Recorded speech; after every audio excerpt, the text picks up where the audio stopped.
Bonjour et bienvenue à toutes et à tous pour ces nouvelles discussions de l'après-midi, session de l'après-midi. Nous sommes ensemble jusqu'à 15h30 pour parler du sujet des programmations participatives et si oui ou non elles peuvent être un moyen efficace pour garantir le droit de chacun de participer à la vie culturelle.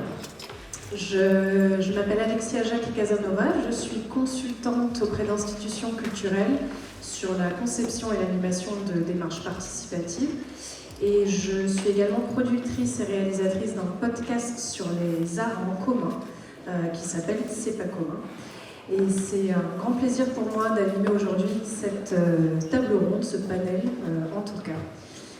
Donc on observe depuis au moins les années 60 dans notre secteur, au moins d'une partie de nos collègues, de nos pairs au sein du secteur culturel, une volonté de s'élever contre une conception consumériste de la culture, une conception qui parfois peut même être peut-être un petit peu autoritaire de la culture et qui va dans sa relation avec des individus qu'on appelle publics, les reléguer au rôle de récepteur, au rôle de récepteur passif. Et donc, depuis les années 60, on s'élève contre ces conceptions et contre ce rapport unilatéral et souvent descendant du citoyen et donc des publics vis-à-vis de la culture. Participer, le fait de prendre part, c'est donc un pilier des droits culturels. Il y a mille et une manières de participer, mille et un degrés, format de participation. La programmation participative, ça en fait partie, c'est un de ces nombreux formats qu'on peut mettre en place. Et donc c'est ce qu'on va voir aujourd'hui avec l'ensemble de nos invités, qui d'ailleurs nous permettent d'explorer ce format à travers une diversité de domaines artistiques, que sont le cinéma, le monde des musées ou encore le spectacle vivant.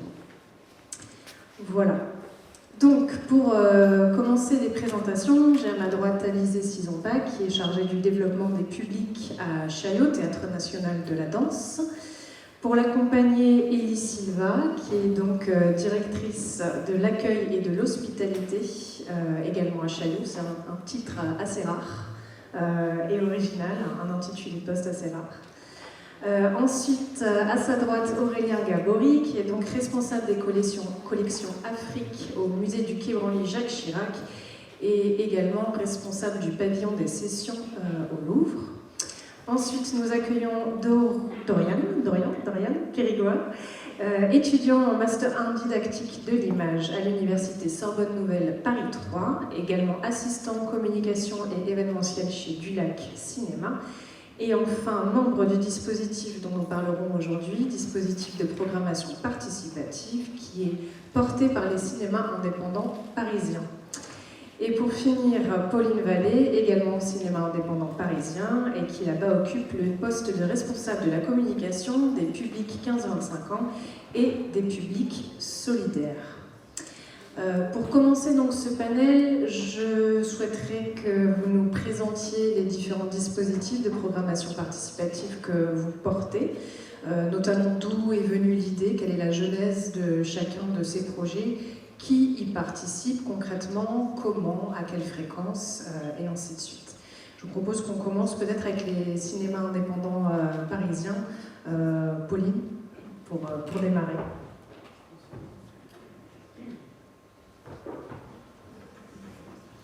Bonjour à toutes et à tous. Du coup, moi, je vais vous parler d'un projet qui s'appelle The Breakfast Club at Night. Donc, en fait, c'est un ciné-club repensé et modernisé, mis au goût du jour, avec du coup cette dimension participative. Donc, ce projet, il a été monté dans le cadre de l'appel à subvention lancé par le CNC en 2021, si je ne me trompe pas. C'était l'appel à diffusion 15-25 ans, où du coup, on a été fortement incité à mettre en place des projets à destination de ce public 15-25 ans assez difficile à faire venir dans les cinémas indépendants, en tout cas. Et c'est un public qui n'est jamais ou très rarement captif, contrairement par exemple à des publics comme les associations, comme des publics collégiens, lycéens, ce genre de choses.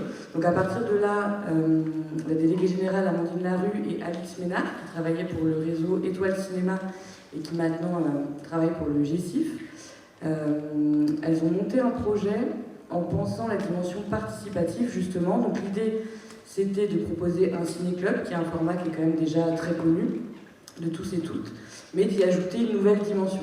Donc sortir un petit peu juste du principe d'un film thématisé ou non, et du coup de juste, c'est pas péjoratif, hein, parce que ça peut très bien fonctionner, et juste une discussion, une rencontre, parce que ça on le voit déjà beaucoup, et dans les cinémas indépendants, et dans les réseaux. Et donc nous on a pensé ce projet en se disant que ce qui était important, c'était de donner la parole à travers la programmation au public cible, donc les 15-25 ans. Donc à partir de là, on a lancé pour la première année un appel à candidature. Donc dans toutes les universités qui accueillent des étudiants et des étudiantes en cinéma, on avait fait un focus vraiment sur les étudiants en cinéma pour la première saison. Et ensuite, nous, notre idée, c'était de pouvoir former ces étudiants et ces étudiantes pour leur permettre de programmer ce ciné-club et de penser des animations. Parce qu'au-delà du fait qu'on s'est dit que c'était important que la programmation soit faite par les 15-25 ans, on voulait aussi décloisonner la salle de cinéma. C'est vraiment les deux envies et objectifs principaux de ce projet. Et donc proposer des animations un petit peu délirantes en salle, mais je vous présenterai le programme ensuite. Et ce qui était important pour nous aussi, puisque les cinémas indépendants parisiens, juste très rapidement, je ne sais pas si tout le monde connaît, mais en fait c'est une association qui fédère 29 cinémas indépendants à Paris. Donc chaque salle est donc indépendante, a sa propre équipe, sa propre programmation. Nous on est là pour mutualiser les actions, expérimenter des projets et rendre visibles les cinémas indépendants vis-à-vis des réseaux et des circuits, notamment MK2, UGC et Pathé Gaumont. Et donc ce projet, comme tous les autres projets qu'on met en place, c'est un projet qui est itinérant. Donc on propose en fait entre 8 et 10 séances par année. Donc c'est toujours une séance par mois, toujours le mardi, toujours à 20h, c'est vraiment identifié. C'est vraiment un peu le cœur et l'essence d'un ciné-club. Et par contre, ce projet va être accueilli par 8 ou 10 cinémas différents. Donc ça permet aussi comme ça au public de pouvoir voyager un petit peu entre les cinémas indépendants parisiens. Voilà, et donc du coup je suis accompagnée de Dorian qui entre autres participe à ce projet. Donc je te laisse peut-être présenter toi pourquoi tu avais postulé et comment on a fait la formation et comment ça se met en place. Ça marche très bien. Bonjour, merci pour l'accueil. Donc en fait, on est 7 étudiants et étudiantes à avoir postulé. Ça s'est passé sur Facebook et Instagram. C'était une candidature. On devait faire, en tout cas, dans mon souvenir, on devait faire une vidéo en présentant des films qui nous plaisaient, qu'on aurait aimé programmer. J'avais déjà fait ça en fait, j'ai fait une licence de cinéma à Rennes 2. Il y a une salle qui s'appelle Le Tambour, qui en fait a un ciné-club programmé par des étudiants dans le cadre de la L3. C'est quelque chose qui nous avait beaucoup plu. En fait, mes amis et moi, on était 11. Donc le refaire à Paris dans quelque chose aussi de très officiel comme les cinémas indépendants parisiens, ça me paraissait assez cool. Et puis je suis aussi allé à des séances pendant la deuxième saison, qui se passait notamment au Luminor et à l'Espurial. Et donc j'ai candidaté, j'ai fait cette vidéo, et puis ce qui était bien aussi à côté, c'est de venir aux séances, d'avoir le contact directement avec les personnes qui travaillent pour la saison 2, les 7 étudiants, notamment aussi Pauline et Amandine des CIP. Ça permettait d'avoir en fait un contact direct avec elles et avec tout le monde, en fait, de discuter, de savoir comment ça allait se passer. On a eu trois formations. Ce qui était bien aussi, c'est qu'on a aussi la réalité du fait qu'on est étudiant et qu'on était en cours, on avait aussi nos alternances. Donc c'était un peu compliqué de s'organiser pour trouver du temps en même temps, mais ce qui était bien, c'est qu'il y avait une sorte de forme de flexibilité à ne pas venir ou justement à s'organiser pour trouver des dates. On a eu d'abord une présentation du projet sur la première séance, la première formation. C'était vraiment sur des créneaux de 2 heures, donc ça ne mobilisait pas beaucoup de temps, mais c'était très rapide et ça nous lançait directement dans la préparation de la programmation. Donc on nous a présenté les cinémas. En fait, chaque directeur ou une personne des cinémas venait présenter leur salle, la typologie de la salle, ce qu'on pouvait faire comme type d'intervention, un concert, un karaoké, etc. Et la deuxième intervention, c'était autour de comment on programme, comment on cherche des films, comment on cherche des copies de films, notamment via RCA, tout ce qui est en fait les registres des copies sur Internet, pour aller au contact en fait des distributeurs très rapidement. Puisque l'idée c'était que moi j'ai candidaté vers avril l'année dernière. On a eu la réponse courant mai. On devait se retrouver début juin pour les 3 formations et on devait boucler la programmation pour on va dire, la première quinzaine de juillet. Donc c'était très rapide, puisque l'idée c'est que la programmation des 10 séances elle est faite depuis juillet dernier jusqu'à juin prochain. Donc on avait déjà les 10 films, sachant qu'on avait 2 thèmes, enfin on avait 4 thèmes qui étaient proposés, on en a choisi 2. La notion de censure de septembre jusqu'à janvier 2024. Et ensuite la question du corps en mouvement de février prochain jusqu'à juin. Donc on devait axer 5 films, trouver 5 interventions très différentes en fonction de la salle, répartir la salle aussi en fonction du film, et c'est un jeu aussi d'imbrication. Est-ce que la salle veut ce film? Est-ce qu'ils sont intéressés par tel type d'intervention? Est-ce que le distributeur a la copie, etc. Et en fait, ce qui est bien, c'est qu'on a eu les mains un peu dans la gadoue très rapidement, parce qu'on a pu vraiment expérimenter, à la fois trouver des interventions, trouver des films. On a eu aussi des désaccords, et très rapidement des accords sur les films.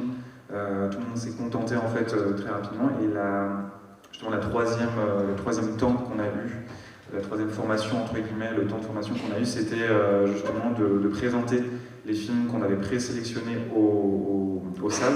Donc on leur a envoyé une sorte de shortlist un petit peu des films qu'on avait en tête, etc.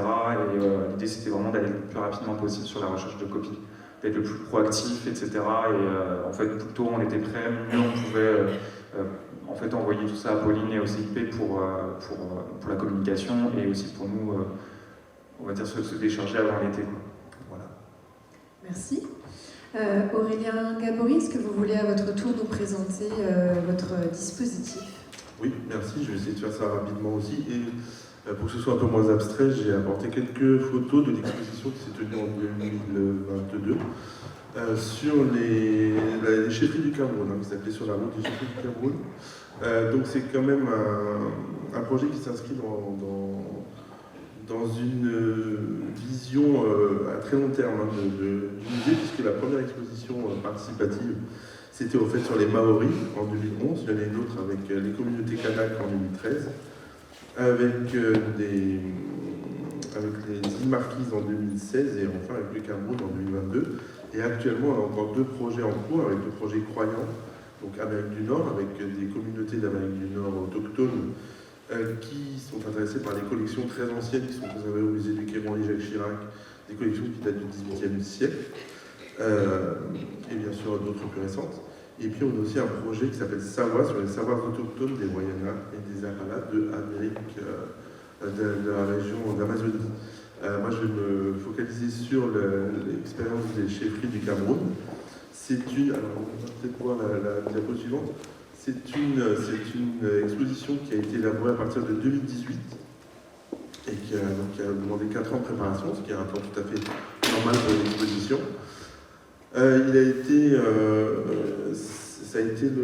Au point de départ, c'était de représenter au musée du Quai Branly pour la diaspora camerounaise en Europe, donc, qui est très plus importante en France et en Allemagne, une partie de l'art camerounais, quand chef-lieu du Cameroun, mais c'est en fait la région de l'ouest du Cameroun, c'est pour ça que je vous ai mis une carte. C'est que en fait, c'est une région qui est organisée en chefferie des anciens royaumes jusqu'à la colonisation, et qui ont conservé donc des cases coloniales ou des petits musées dans lesquels sont gardés des objets qui sont en rapport avec la personne du chef ou du roi. Et ce sont des objets qui sont toujours utilisés aujourd'hui et qui sont même reproduits quand ils sont abîmés. Donc ça, c'est quelque chose de très important, de montrer que pour un musée, le patrimoine n'était pas quelque chose de mort, entre guillemets, parce que c'est souvent ce qu'on entend quand on parle de musée, mais qu'il y a aussi des cultures qui sont très vivantes et qui continuent d'utiliser les mêmes objets depuis des siècles. Donc voilà, je vous montre une vue de l'exposition aussi, avec donc ce qui existe vraiment, que vous voyez sur la photo à gauche, où on voit un roi dans son palais avec les objets qu'il conserve. Alors évidemment, il n'a pas de couronne, il a un costume qui permet de le reconnaître. Il a une position assis sur son trône qui permet d'identifier très clairement pour les visiteurs qui ne sont pas du tout familiers de cet art. Et je vous montre aussi les autres trônes qui ont été prêtés par un certain nombre de chefs, 26 en tout, qui étaient présentés par roulement dans l'exposition. et puis le décor aussi que vous voyez dans la photo en bas, qui a été entièrement réalisé à partir de feuilles de bananier et de copies de grandes sculptures réalisées sur des défenses d'éléphants, alors réels bien sûr dans la chefferie, et qui n'ont pas voyagé, mais qui ont été copiées en résine pour évoquer donc, ce domaine de la chefferie. Donc c'était quelque chose qui était très particulier dans le musée, puisque, je crois qu'on voit aussi sur les photos suivantes, vous avez des cases qui ont été reconstituées à la demande des Camerounais et qui ont amené beaucoup de critiques. Alors c'est pas directement fait avec le public camerounais, mais c'est avec les communautés et des associations établies sur la route des chefferies du Cameroun. Et ce type d'architecture, ça se retrouvait souvent dans les expositions coloniales autrefois. Donc ça a été un petit peu la critique qui a été adressée au musée. Mais c'était une demande qui venait des Camerounais, pas du tout des Européens, des commissaires européens, enfin pas des commissaires européens, mais de ceux qui travaillaient sur l'exposition en Europe.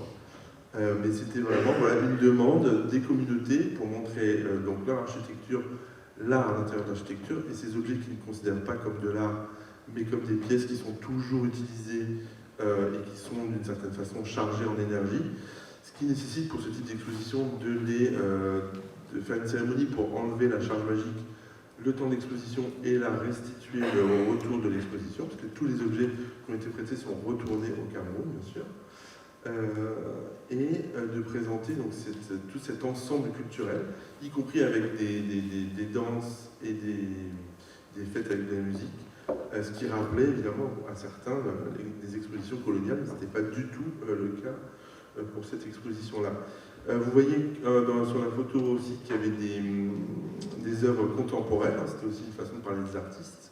Donc pas seulement ceux qui ont réalisé le décor en feuilles de bananier avec un artiste qui s'appelle Banana Fashion.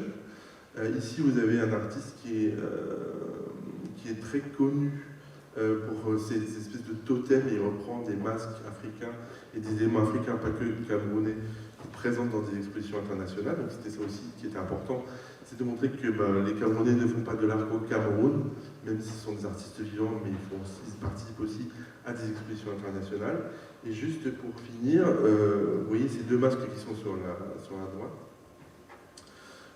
et qui en fait c'est un masque dont celui qui est conservé au pavillon des sessions du musée du Louvre. Et en fait ça a été l'occasion pour la chefferie dont il venait de produire un masque, une copie similaire, pour pouvoir transmettre l'énergie du masque qui était conservé au Louvre au nouveau masque. Donc ce qui était important pour la chefferie qui l'avait produit de Banja, c'était de faire une cérémonie pour transférer l'énergie qui était conservée dans le masque qui était à Paris depuis les années 50 et de le transférer sur la copie qui elle est repartie dans le village d'origine, enfin dans la ville d'origine, l'ancienne ville, pour en fait apporter tous ces bienfaits à la communauté. Donc il y avait énormément d'enjeux dans cette exposition qui a été quand même un succès, avec plus de 90 000 visiteurs, ce qui est tout à fait honorable pour un musée spécialisé avec une exposition encore plus spécialisée. Et voilà, j'espère que vous l'avez vu, et puis on en discutera après sans doute. Je vous remercie. Merci beaucoup. Et donc, on va terminer les présentations de dispositifs avec celui en place à Chaillot, qui est d'ailleurs tout récent, parce que si je ne me trompe pas, il a débuté en octobre, c'est bien ça? On vous écoute. Oui, alors rapidement, on va vous proposer une présentation à deux voix sur le concept et pourquoi cette instance. Le président directeur général de Chaillot, Rachid Ramdam, est arrivé il y a 2 ans à la tête de l'institution. Il a souhaité développer un projet qu'il intitule le Théâtre des diversités et de l'hospitalité. Et dans cet enjeu de diversité et d'hospitalité, il y avait un axe très fort qui était celui de la jeunesse, partant du constat, comme pour beaucoup d'entre nous dans le spectacle vivant, que le renouvellement générationnel n'est pas forcément atteint et que, particulièrement dans la danse, on constatait que le public était en train de vieillir. Donc il y a un vrai enjeu, une vraie préoccupation sur comment on crée et on accompagne le public de demain. Donc c'est déjà en fait un axe très fort du projet que développe notre institution, et cette incarnation, cet objectif, évidemment, il s'établit dans différentes strates. C'est avant tout un enjeu de programmation, parce que quand on veut toucher la jeunesse, il faut déjà penser la programmation et l'offre artistique et la pratique qu'on leur propose. C'est évidemment une politique tarifaire adaptée. Et puis c'est aussi un ensemble d'actions qu'on appelle plus classiquement d'actions de médiation, d'activités artistiques et culturelles à leur rencontre. Il y a tout un programme d'actions éducatives, artistiques qui ont été pensées, du type des colonies de vacances, des chais écolos, des journées d'EAC autour de thèmes art et sport, des jumelages avec des établissements culturels. Et dans l'ensemble de cet arsenal de dispositifs à destination de la jeunesse, il y a eu la volonté de penser un dispositif pour et par les jeunes. Et j'insiste sur la dimension participative au sens large parce que la manière dont a été pensé le Conseil des jeunes à Chaillot, c'est évidemment à travers un enjeu de programmation, où on peut leur laisser la clé et les mains d'une programmation, mais pas que. C'est aussi faire en sorte qu'ils se sentent chez eux dans l'institution, qu'ils comprennent les codes et les clés d'une institution comme un théâtre national consacré à la danse, et qu'ils puissent se sentir libres de nous faire des préconisations, des propositions, de mener des projets, certes dans la programmation, mais pas uniquement. Et c'est d'ailleurs, Alizée aura l'occasion de vous raconter de manière très concrète dans sa mise en œuvre, on a vu qu'il n'y a pas que les enjeux de programmation qui les intéressent, mais aussi les enjeux de pratique, les enjeux de communication, d'appréhension, de visibilité d'une offre.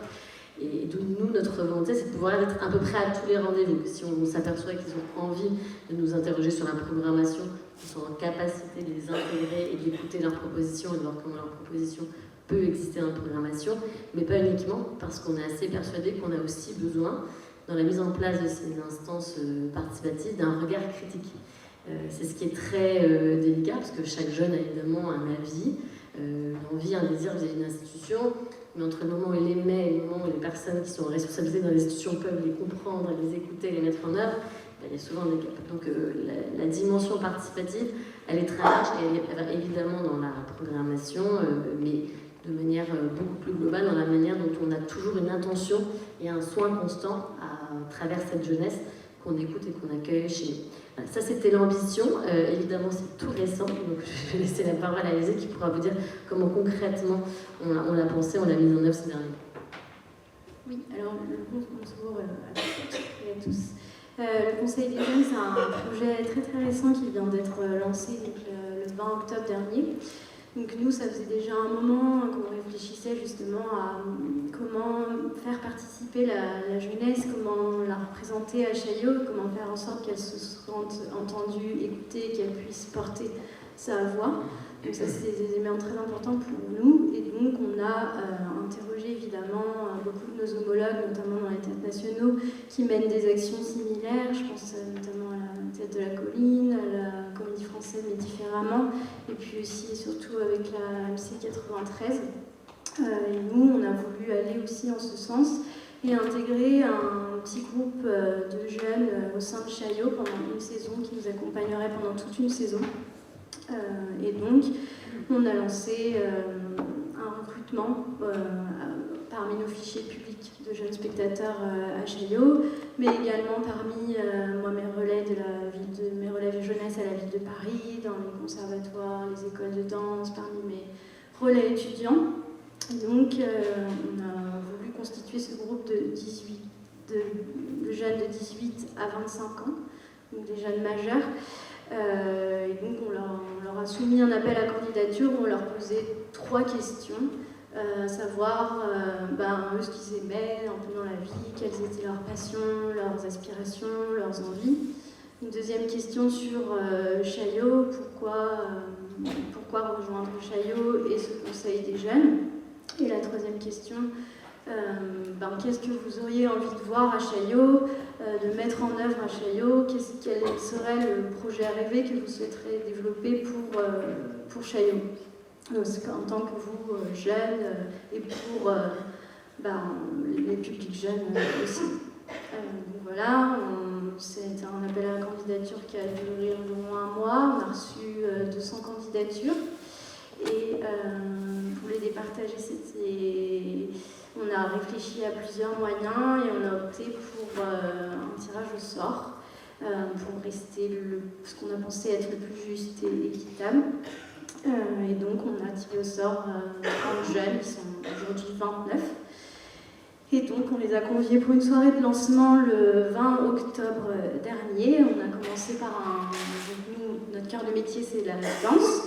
Donc on a commencé par un atelier autour justement de la rencontre des corps, autour de la danse, pour introduire et lancer ce conseil. Donc là, toute la première phase, on va dire d'octobre à fin décembre, on l'a vraiment pensé comme une phase d'immersion, de découverte un peu de la maison Chaillot, de nos spectacles, de nos propositions événementielles aussi. Et la deuxième phase, ce sera plus des temps aussi de réflexion avec les jeunes entre eux, et de rencontres métiers aussi, pour qu'ils puissent être amenés à développer leurs projets, donc soit un gros projet commun, soit plusieurs petits projets, soit participer à la gouvernance de l'établissement. Ce sera vraiment à déterminer entre eux et avec nous. Très bien, merci beaucoup pour ces présentations, ces introductions. Alors il nous semblait important de parler d'argent, parce que contrairement à ce que certaines tutelles semblent penser, le participatif, ça demande beaucoup de temps, ça demande aussi beaucoup de moyens, et notamment financiers. Et donc, je serais curieuse de savoir comment est-ce que vos différents projets ont été financés, quel en est le modèle économique, s'il y en a déjà un établi, et potentiellement sur quels partenaires vous avez pu vous appuyer, que ce soit des partenaires justement financiers ou des partenaires qu'on va qualifier de relais. Je vous propose qu'on reste avec Chaillot pour commencer sur cette question. Oui, alors le Conseil des jeunes, il a été pensé comme un projet même de l'établissement, donc il n'y a pas de modèle économique derrière, c'est vraiment une dépense propre, parce qu'on considère que c'est un projet en soi. Alors dans le budget de la direction d'hospitalité, il y a un budget dédié de 20 000 € qui doit permettre aux jeunes justement de pouvoir financer des actions s'ils souhaitent le faire. Mais ce projet de 20 000 €, qui est déjà pas négligeable pour que les jeunes puissent faire une action, il ne compte pas tout ce que vous venez de signifier. C'est-à-dire effectivement l'organisation humaine derrière. En l'occurrence, c'est le service du développement HLE qui est en charge cette instance. Ben, évidemment, c'est du temps de travail à raison bien d'un demi-ETP dans l'année sur l'organisation de ce temps. J'insiste sur un élément que Alizé a rappelé. On a eu 200 candidatures. Bon, c'était un peu contre-intuitif, on pensait qu'on en aurait moins, on était très contents de ce succès. Et voilà, c'est tout un temps de traitement, de gestion d'organisation. Et pour qu'ils se sentent bien accueillis, on a un groupe d'une petite trentaine de jeunes, bah, ça demande des temps réguliers de rendez-vous, de préparation d'organisation de ces équipes-là, et aussi de toutes les équipes. Et donc ça, c'est un peu notre défi pour les prochains mois, c'est de faire en sorte que les autres équipes de Chaillot, de la technique, en passant par la communication, en passant par la direction générale, puissent consacrer du temps, de la pédagogie, de l'attention. Donc en analytique, je ne pourrais pas vous le formaliser, mais c'est sûr que c'est un investissement réel en fonctionnement, mais surtout en RH, parce que je pense que ce qu'on constate tous dans le participatif, c'est que ça demande beaucoup de temps d'accompagnement, et que comme c'est un projet qu'on déploie, bah, c'est un projet qui vient se greffer à d'autres projets, et donc ça reste surtout beaucoup de temps humain. Merci beaucoup. Aurélien, oui, si vous voulez poursuivre. Merci. Alors, pour ce qui est de ce projet de la route des Chiffries, sur la route des Chiffries, c'est un budget beaucoup plus important en fait, puisque le projet s'est déroulé sur 4 ans. Et alors, je ne vais pas vous dire les chiffres, mais vous imaginez bien que donc, faire venir à peu près 230 objets du Cameroun, il a fallu d'abord aller les recenser, savoir ce qu'il fallait présenter avec les communautés sur place. Donc ils proposaient des objets parfois en doublon, en 3 fois le même, donc il a fallu faire un tri. Il fallait, pour certains, les nettoyer, les restaurer quand il y avait des petits morceaux qui risquaient de tomber hors de question de le restaurer complètement, mais au moins de consolider tout ce qui pouvait être abîmé par le voyage, puisqu'ils ont tous voyagé par bateau. Donc ça a été très très long, sachant qu'entre-temps, il y a eu l'épisode Covid qui a doublé les prix de transport, enfin, vous êtes tous au courant, j'imagine. Et qu'ensuite il y avait l'installation de l'exposition elle-même avec en fait, tout ce qu'il fallait organiser et payer, sachant que le musée a aussi pris en charge des formations de jeunes étudiants camerounais sur la muséologie et sur l'histoire de l'art, et des restaurateurs, etc. Donc on a profité pour former une petite équipe. Et puis il faut aussi ajouter le prix du catalogue qui a été entièrement rédigé, enfin à une exception près, entièrement rédigé par des chercheurs camerounais et des historiens de l'art camerounais et des historiens camerounais et des anthropologues camerounais, donc, et camerounaises, donc c'était pas que des hommes non plus. Donc on a largement dépassé, je pense, plus de 40 fois le budget de ma voisine de gauche. C'est ça. Mais voilà, c'est pas du tout comparable et l'objectif a été atteint beaucoup plus longtemps après et n'a pas perduré après. Vous recommencez cette année, j'imagine. Et nous, on est déjà sur d'autres projets, comme je le disais, à venir avec d'autres communautés qui rassemblent des publics de musées aussi. Et pardon, pendant qu'on est sur la question des ressources, est-ce que vous aviez une personne ou des personnes qui étaient vraiment en charge de cette relation et de ce dialogue avec les chefs puisque là, on voit dans les autres institutions qui sont présentes avec vous qu'on a des responsables de cette relation. Et est-ce que c'était le cas dans le cadre de cette discussion ? On a une direction du développement culturel qui se charge de budgétiser et de veiller à ce que le budget ne soit pas dépassé. Bon voilà, ça a été largement dépassé. Mais en fait, oui, on a tout à fait ce genre de... il faut bien... l'argent est public, hein, donc on a deux... Je parlais, pardon, ma question n'était peut-être pas très claire. Est-ce que vous aviez quelqu'un qui était en charge du dialogue et de la relation avec les chefs de ces différentes chefferies, à une personne qui serait responsable de ce dialogue, des publics Oui, alors il y avait un responsable, donc Sylvain Jache, qui était le commissaire d'exposition, qui coordonnait toute la relation avec toutes les chefferies impliquées dans ce projet au Cameroun et en relation directe avec le développement culturel à Paris. On a essayé de ne pas faire d'ingérence au niveau du Cameroun. C'est déjà très compliqué d'arriver à coordonner 25 ou 26 chefferies. Et en plus, depuis, nous qui ne sommes pas du tout familiers avec ce type de relation, c'était beaucoup mieux d'avoir un seul interlocuteur, effectivement. Ouais. Et puis, donc, on a essayé de trouver des mécénats. On a essayé d'abord de faire, par les transports maritimes, d'obtenir certaines réductions de budget, etc. Et puis, il y a quand même un mécénat qui est attaché au musée de Kimberley, qui permet de pallier aux budgets qui sont trop fluctuants, mais qui est dispersé un peu à travers divers projets d'exposition et d'installation au sein même du musée de Kimberley. Donc c'était pas du tout de mécénat fléché sur cette exposition, mais on a réussi à retomber bien sur nos pattes. Super, merci beaucoup.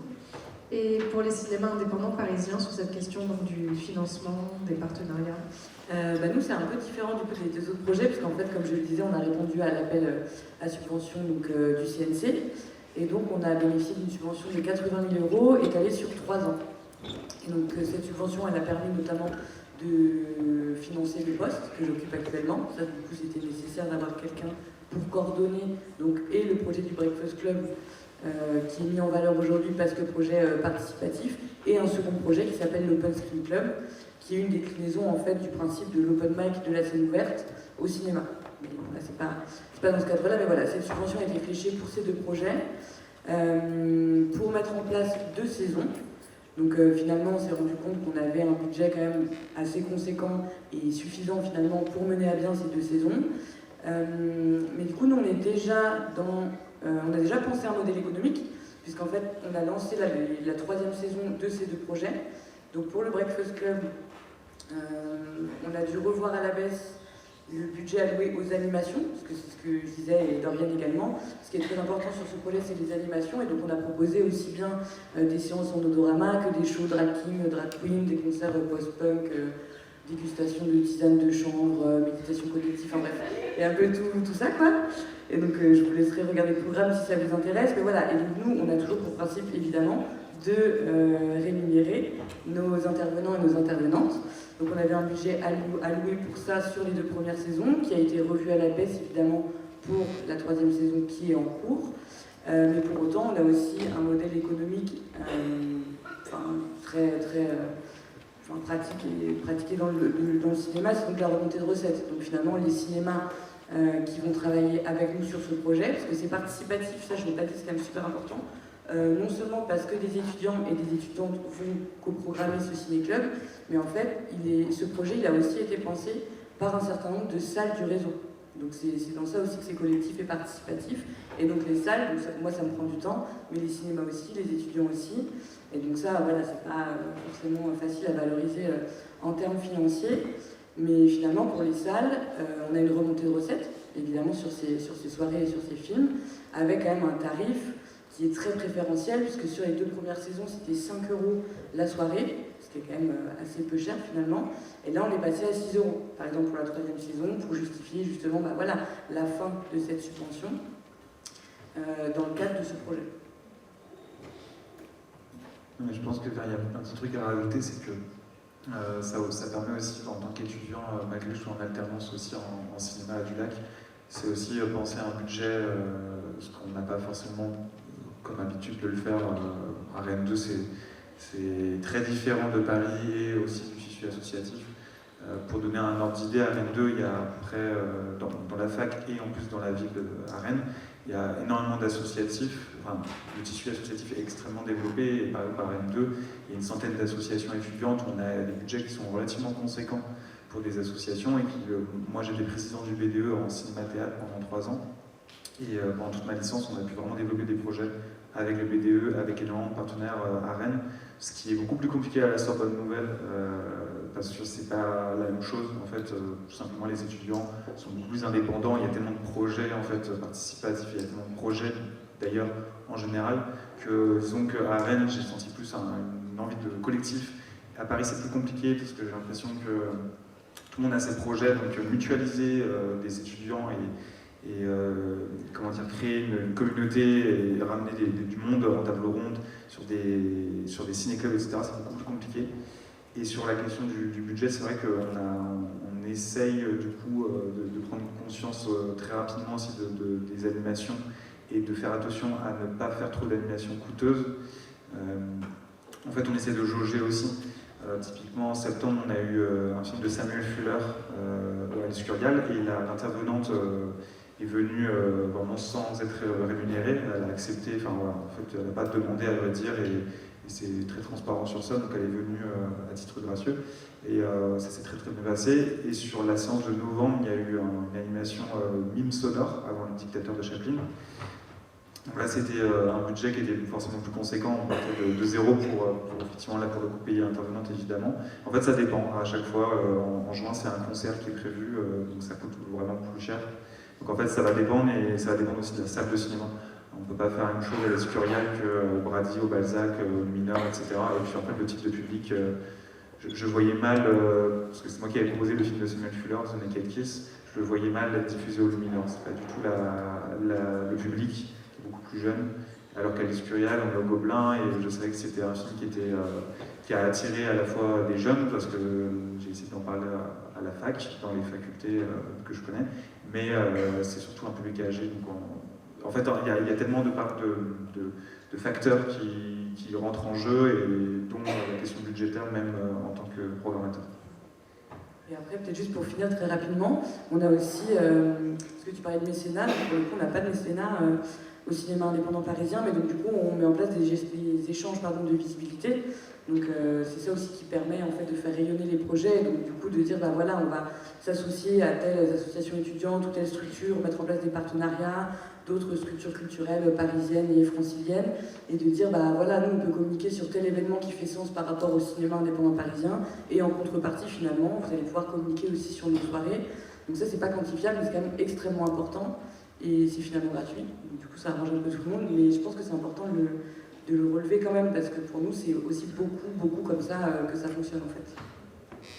Très bien, merci.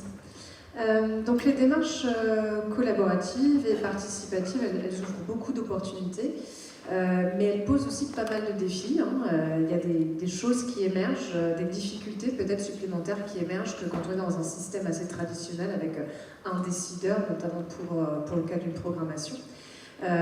Donc j'aimerais bien qu'on discute un petit peu des difficultés, des défis que vous avez pu rencontrer, et potentiellement comment vous avez réussi à les dépasser. Et Doriane, ce serait intéressant peut-être qu'on commence par votre témoignage en tant que du coup participant. Quelles sont les difficultés que vous-même vous avez pu rencontrer? Alors la première difficulté, oui, si on peut dire que c'est une difficulté, c'est que du coup l'expérience que j'avais eue à Rennes était, on se connaissait déjà tous en fait en tant qu'étudiants, donc on savait un peu à quoi s'attendre sur la programmation, sur le type de film que chacun et chacune voulait. On était 11. Là, en fait, ce qui est particulier, c'est que déjà, il y avait une dimension de candidature par Internet. Et on ne se connaissait pas. On est, en fait, et je trouve ça assez génial avec le recul maintenant. Et en fait, plus l'année avance, mieux c'est qu'on est des profils extrêmement différents. Parce que, enfin, moi j'ai notamment une amie du groupe qui s'appelle Bianca, qui est d'origine brésilienne et qui a des idées assez folles à chaque fois, qui fait preuve d'ingéniosité que je n'ai pas forcément, et que en fait, chacun a son idée du ciné-club, son idée de... En fait, on se complète tous, parce que certains n'ont pas du tout une approche professionnelle. D'autres sont un peu plus âgés. Moi, j'ai 22 ans, certains ont 26 ou 27, qui ont déjà eu pas mal d'expériences en cinéma ou dans les arts. Donc, les difficultés, c'était d'abord d'apprendre à se connaître tous, savoir aussi collaborer ensemble sur une programmation. On n'a en fait que 10 films, on est 7. Donc forcément, ça frustre un peu les égos de chacun et chacune de diffuser des films. Je sais qu'il y a eu une très longue discussion sur le film de janvier, qui est Saw 2, que j'ai défendu ardemment sur la question de la censure, de montrer qui est mon sujet de mémoire à vrai dire, sur la question de montrer des images gore au cinéma, sachant que c'est un film moins de 16 ans, que le public cible c'est 15-25, donc c'est toutes ces questions de médiation que je trouve hyper intéressantes sur un film comme Saw. Qui est quand même pas le film le plus qualitatif pour être tout à fait honnête, mais que je trouve absolument génial pour des questions de censure, de gore, etc. Donc ça a été par exemple une difficulté de s'entendre sur ça. Puis s'organiser en fait, parce que justement chacun a sa réalité, chacun a ses activités, en alternance, en études, etc. On n'est pas dans les mêmes facs, on n'a pas du tout les mêmes occupations, et on n'évolue pas du tout de la même manière, donc on se voit très peu. On a beaucoup fait de visio pendant l'été dernier, on essayait de se voir un petit peu, mais c'était pas facile. On a réussi en fait à très vite avoir une programmation. Là, je pense que la difficulté principale, c'est les copies. Et je le vois aussi en alternance à Dulac, c'est très compliqué de trouver des copies pour certains films. Le Dictateur, ça peut paraître très étonnant, mais on a eu du mal à trouver la copie. En fait, il y a des changements de distributeurs, il y a des sociétés qui n'existent plus, on apprend que les copies est passées d'un distributeur à un autre. Et Le Dictateur, c'était peut-être l'exemple le plus parlant, en fait, qu'un film relativement connu. On a énormément de mal à trouver la copie. Ça a pris plusieurs semaines, on a relancé énormément de fois les distributeurs. Et puis, effectivement, on était à une période qui était compliquée parce que c'était les vacances d'été et il y avait un turnover compliqué, on avait des réponses assez tardives et donc forcément, on sait derrière qu'on doit pondre une programmation qui soit qualitative pour les supports de com, parce que le mieux est d'être le plus proactif et de capter le plus le public. Donc, je pense que c'est la principale difficulté, et aussi forcément derrière d'avoir des interventions pertinentes, parce que là encore il faut aussi avoir le recul nécessaire en tant qu'étudiant de se dire effectivement moi ça me plairait, mais est-ce que ça va plaire aussi au public de la salle, parce que effectivement Saw 2, est-ce que moi forcément ça me plaît, je l'ai proposé, mais c'est aussi trouver quelque chose qui va avoir un intérêt pour le public, juste pas Saw 2 ça va être marrant dans une salle et prendre ce recul, réfléchir à la séance, la penser, se mettre à la place des étudiants, des étudiantes et du public qui va venir. Pensez aussi que ce ne sera pas forcément que des étudiants, parce que finalement il y a aussi des personnes plus âgées qui viennent, il y a aussi des personnes qui sont cinéphiles ou qui ne le sont pas. Donc en fait il y a vraiment, c'est assez infini en termes de questionnement, on ne peut pas avoir la science parfaite. Donc c'est ça aussi, savoir que ce ne sera pas parfait, mais qu'on le fait avec passion et avec le cœur le plus possible quand on défend notre séance. Et pour vous, Pauline, en tant que professionnelle du même projet? Pour nous, la toute première difficulté, c'était aussi, et ça rejoint ce que tu disais aussi Alizé, c'était de faire un choix en fait, pour créer ce groupe, où finalement faut pas se rater, mine de rien, parce que c'est quand même très important qu'une cohésion se crée, et finalement nous on reçoit à peu près une 60aine de candidatures, c'est à peu près la moyenne sur les 3 appels à candidature qui ont été lancés, et comme nous on reçoit, la première année on avait proposé candidature vidéo, sous forme vidéo, sous forme audio ou sous forme écrite. Et finalement, on s'est dit la candidature écrite, c'est trop compliqué. C'est presque impossible d'arriver à saisir ce qui se passe uniquement à l'écrit. Donc pour la saison 2 et 3, on a accepté uniquement des candidatures audio et vidéo. Nous, ça nous permettait de se faciliter un peu la vie. Et au-delà de ça, ce qui est compliqué, c'est que je ne suis pas la seule à choisir, évidemment, parce que c'est un projet participatif et collaboratif. Et donc du coup, les 10 salles qui accueillent le ciné-club participent en fait au choix des étudiants et des étudiantes. Donc en même temps c'est passionnant et en même temps c'est aussi très compliqué parce que ça demande du temps, ça demande de l'énergie, on prend des notes, on recense tous les films qui sont cités, on essaie de voir un peu quelle cinéphilie se dégage, enfin voilà, donc c'est beaucoup de temps, beaucoup de coordination. Et une fois qu'on a le groupe, pour le moment, vraiment ça s'est toujours très bien passé avec les 3 groupes sur les 3 saisons, mais voilà, c'est toujours un petit peu coup de poker, donc ça c'est quand même une vraie difficulté, un peu challenge.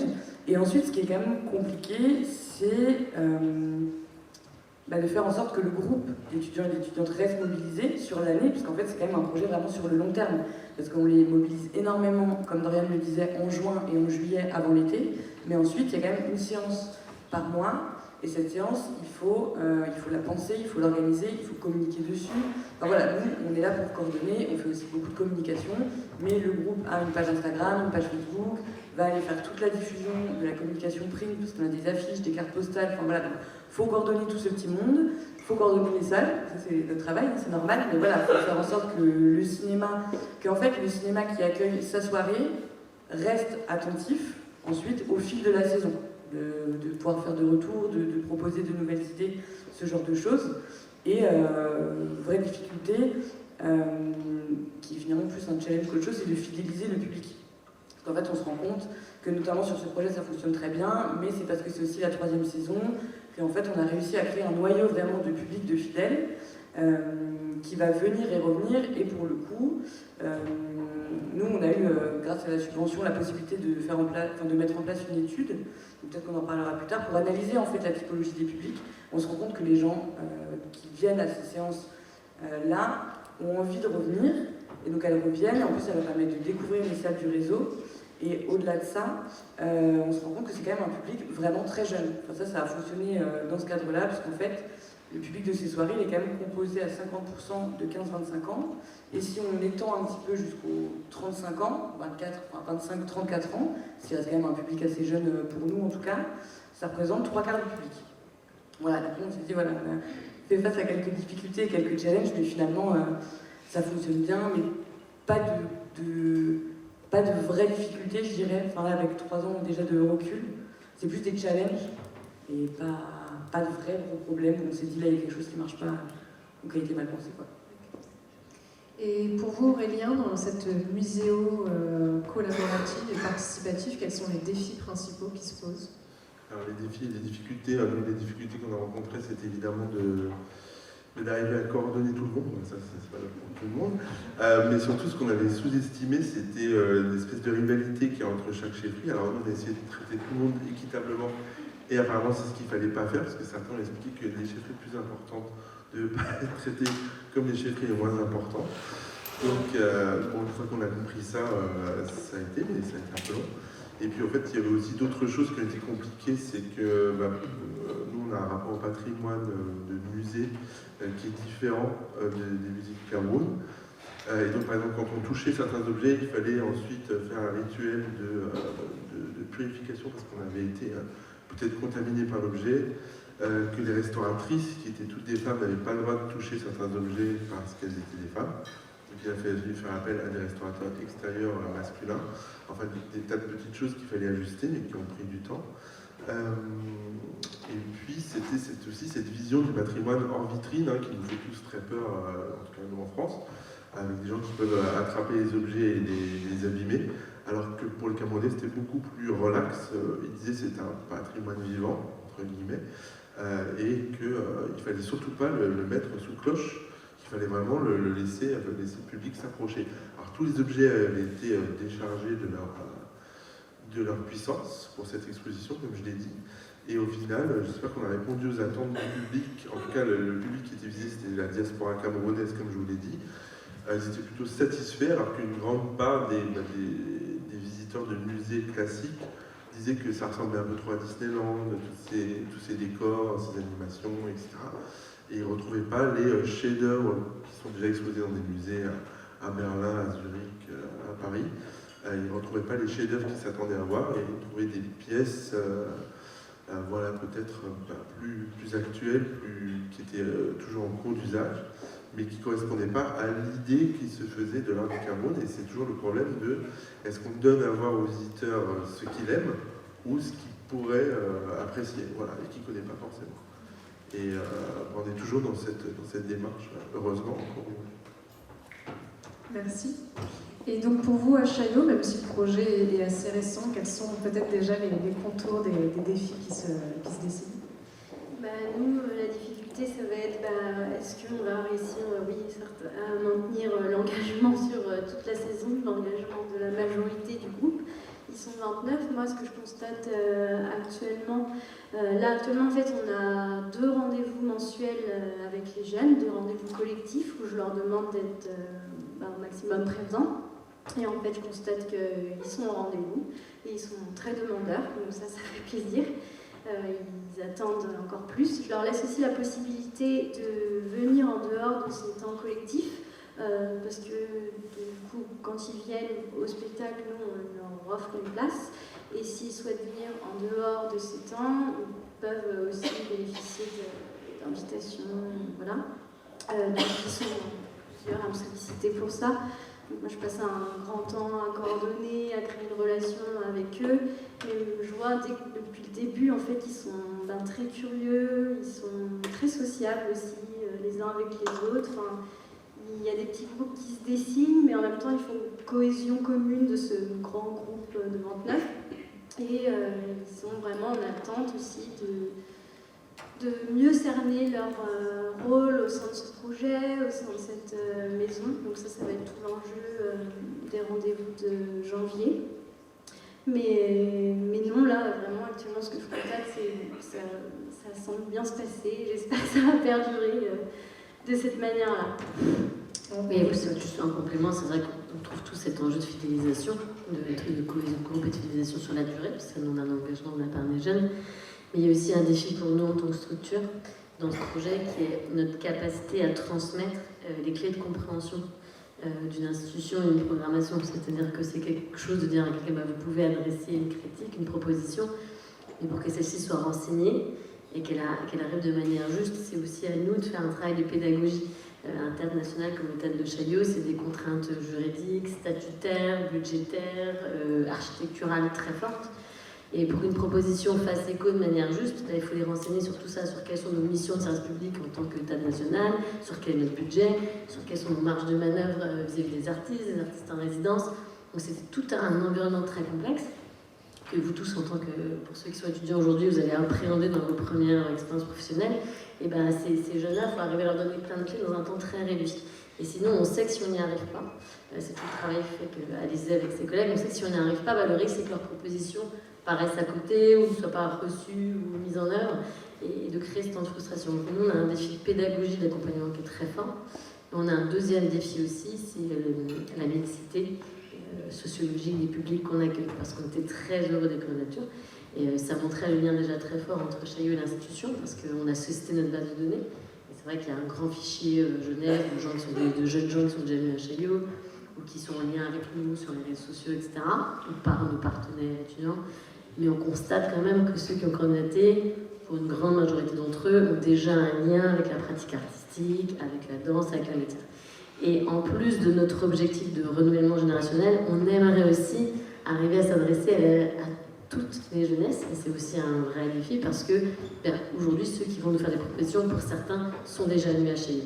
Donc on a déjà un regard éclairé sur le spectacle vivant, la danse. Et ce qu'on aimerait, c'est arriver aussi à faire parler et avoir des propositions de ceux qui ne sont jamais venus, qui n'ont jamais entendu parler de Chaillot et qui aimeraient trouver un place. Et ça, c'est 2 défis plus sur le long terme, mais qu'on se fixe aussi dans nos objectifs. Et après, oui, j'ai 2 autres défis aussi. Un défi en interne de la sensibilisation du reste des équipes de la maison, justement, à ce projet pour intégrer réellement ces jeunes à la maison. Et que toutes les équipes du théâtre, en fait, se saisissent eux-mêmes du projet. Donc ça, c'est beaucoup de sensibilisation à faire. Et troisième idée aussi, je pense, qui est importante de souligner, c'est l'instrumentalisation qui pourrait éventuellement y avoir, d'avoir justement ce petit groupe de jeunes aussi dans la maison. Je pense que c'est important de souligner. Oui, bien sûr, merci.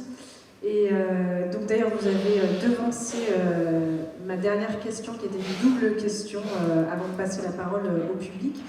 justement sur, je pense, les questionnements qui nous traversent tous et toutes, sur, entre guillemets, l'efficacité de ce type de démarche pour vraiment servir la question des droits culturels. Parce qu'en effet, comme vous venez de le remarquer, et comme on le constate dans la majorité des dispositifs qu'on partage, pas seulement aujourd'hui, mais la question se pose quand même de est-ce que les personnes qui participent à ce type de dispositif n'exercent pas déjà en fait leurs droits culturels. Donc, comme vous l'évoquiez, les participants du comité jeunes sont des gens qui sont au conservatoire, vous-même Doriane, vous êtes scolarisé, vous faites des études supérieures dans quelque chose qui est assez niche. Et vous mentionniez que vous aviez déjà fait ce type d'activité par ailleurs. On se pose la question de est-ce que la programmation participative et de manière générale les projets participatifs qu'on porte sont efficaces dans ce besoin de servir les droits culturels. Et donc vous avez mentionné la pédagogie, Élie, et vous en parliez aussi vous-même, Pauline, en tout début de séance. Et donc je me demandais, est-ce que la participation nécessite une éducation, une formation? Faut-il former les personnes à savoir participer, entre guillemets, et à exercer leurs droits culturels? On parlait de comprendre les codes et parfois peut-être même, encore une fois, d'exercer sa pratique participative. Donc voilà, c'est un peu une double question pleine de pièges que je vous lance pour terminer cette prise de parole avant de laisser les questions au public. Je vous laisserai libre de décider qui répond en premier. Alors moi je veux bien me lancer parce que effectivement votre question elle est piège, mais je pense déjà même dans sa formulation sur la question de l'efficacité quand on mène des politiques culturelles à destination de la jeunesse. C'est des vraies questions qui nous traversent tous en tant que professionnels, sur le calcul de l'impact, sur l'évaluation de ce qu'on fait. Moi je pense que déjà en fait on a un objectif de faire, avant même l'objectif de résultat. Je parle de nous en tant qu'objet de service public, tout le monde n'a pas les mêmes statuts, les mêmes obligations, mais je pense que quand on est une institution de service public, on a déjà une obligation d'adresse à la jeunesse et d'éducation artistique et culturelle. Et notre objectif, selon moi, c'est de toujours arriver à innover au maximum en fonction de ce qu'on constate des pratiques culturelles, en l'occurrence de la jeunesse pour notre projet, et on regarde ce qu'on observe, de ce qu'on constate, essayer à chaque fois d'améliorer ou d'agencer au mieux le dispositif. Mais je me méfie beaucoup de la question d'efficacité et d'évaluation dans ce champ-là, parce que le calcul de l'impact, on n'est pas dans une science très dure. C'est-à-dire qu'aujourd'hui, ce qu'on crée, nous, c'est de la pratique artistique, c'est la rencontre avec des œuvres, avec des artistes. Et beaucoup de sociologues qui travaillent sur ces questions sont bien en difficulté d'analyser l'impact d'un moment de spectacle qui va être incroyable pour un jeune, mais peut-être que le bénéfice ou l'envie de pratique, il aura lieu 3 semaines, 3 ans après, mais il aura peut-être été générateur d'un comportement et d'une rencontre fondamentale dans son parcours. Donc déjà, de manière générale, j'aime bien répondre de côté quand on parle de la question de l'impact et de la difficulté. Donc je pense qu'on a une obligation de faire, après évidemment d'accompagner sur la durée et de voir ce qui a marché, ce qui n'a pas marché. Mais je serais bien en difficulté de vous dire quels seraient les indicateurs de l'efficacité d'un conseil des jeunes à évaluer dans les prochaines années. Bien sûr, il y en a. Quand on en fait sur des chaînes de Coulot, par exemple, sur conseil des jeunes, si on voit que la pratique du jeune, la pratique artistique, la venue au spectacle s'accélère ou s'augmente, qu'il ait plus force de prescription dans son entourage, auprès de ses pairs, on sait que c'est des indicateurs. Mais on est quand même beaucoup sur du qualitatif, et c'est en ça que je pense qu'il faut toujours se méfier un petit peu de cette recherche d'analyse d'impact. Et ensuite, est-ce qu'ils ne s'adressent pas déjà à un droit culturel? Bien sûr. Alors là, par exemple, si je me permets de parler sur la discipline qui est celle de Chaillot, qui est celle de la danse, on s'adresse à des jeunes qui ont entre 18 et 25 ans, je pense que tous ces jeunes dansent. C'est le charme de notre discipline, c'est que voilà, on est une institution dédiée au chant chorégraphique, mais cette discipline, la pratique de la danse, elle existe partout pour les jeunes en boîte de nuit, sur les réseaux sociaux. Notre question, c'est comment, dans cette pratique-là, on amène d'autres choses, la transmission d'un patrimoine, une rencontre avec d'autres types d'artistes, toute diversité d'esthétique. Mais donc du coup, j'aurais toujours tendance à penser que la question du droit culturel, c'est pas ce qui est déjà pratiqué, c'est comment est-ce qu'on l'augmente, comment est-ce qu'on la renforce, et comment surtout on enlève une sensation d'inégalité ou de frustration par rapport à un manque de partage d'un bien commun qui est un bien culturel, a fortiori quand il est public, et de faire en sorte qu'il soit toujours le plus juste dans son accès et le plus accessible possible. Donc potentiellement les droits culturels sont déjà exercés. Nous, notre endroit, c'est de faire en sorte qu'ils soient toujours plus accompagnés et toujours plus accessibles dans leur mise en œuvre quotidienne. Et je pense que pour beaucoup, bien sûr, le public qu'on accompagne, le droit culturel, et surtout en danse, on a cette chance-là parce que tout le monde danse, ce qui n'est pas forcément le cas avec les pratiques musicales. La pratique de la danse, c'est quasiment 100%. Donc nous, on vient l'accompagner, la renforcer ailleurs, je pense. Bah oui, enfin, moi je suis totalement d'accord avec tout ce que tu dis là, mais pour nous, en effet, le côté formation et pédagogie était extrêmement important dans le cadre de ce projet, parce que c'est ce que tu dis aussi, Alexia. En effet, nous, c'est vraiment que des étudiants et des étudiantes, donc d'office, qui font des études. Mais bon, il y a quand même un besoin, une envie de transmission. C'est pour ça que nous, ces 3 temps de formation, qui sont quand même très ramassés forcément, c'est 3 fois 3 heures, donc ça paraît très court, mais finalement, c'est déjà très important, et ça fonctionne aussi très bien. Et, enfin, tu disais, tu me coupes si je me trompe, mais ça fonctionne vraiment très bien auprès de ces groupes-là définis. Mais du coup, par exemple, pour répondre à la question du droit culturel, pour la première saison, on avait partagé l'appel à candidature uniquement dans les universités de cinéma. Et ensuite, donc on a eu un groupe d'étudiants et d'étudiantes super, extrêmement cinéphiles, très habitués des cinémas indépendants parisiens, qui nous proposent une programmation hyper pointue. Enfin, moi, pour le coup, quand je suis arrivée, je m'attendais vraiment, ça fait beaucoup rire mes collègues, mais je m'attendais à Titanic, voilà, des films très grand public, super attendus, pas du tout. On a eu Pichaton Veracitacool notamment, donc j'étais en mode bon, c'est super, mais voilà, ça pose aussi la question, en effet, du groupe formé qui va participer à la programmation de ce ciné-club. Donc en interne, on s'est dit, bah alors du coup, diffusons l'appel à candidature beaucoup plus largement. Diffusons-le, bien sûr, dans les facs de cinéma, métiers de la culture, mais communication, médecine, droit, maths, sciences, informatique, tout.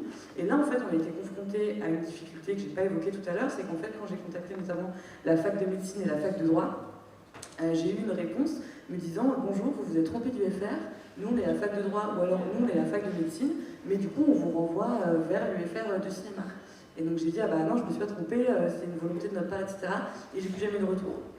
Donc c'est pas grave, donc on s'est dit voilà, il faut qu'on aille se déplacer, il faut qu'on aille présenter le projet, etc. auprès des étudiants directement.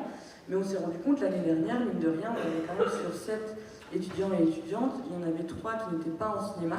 Donc c'est presque la moitié finalement, dont une par exemple qui faisait un doctorat en écologie de l'environnement.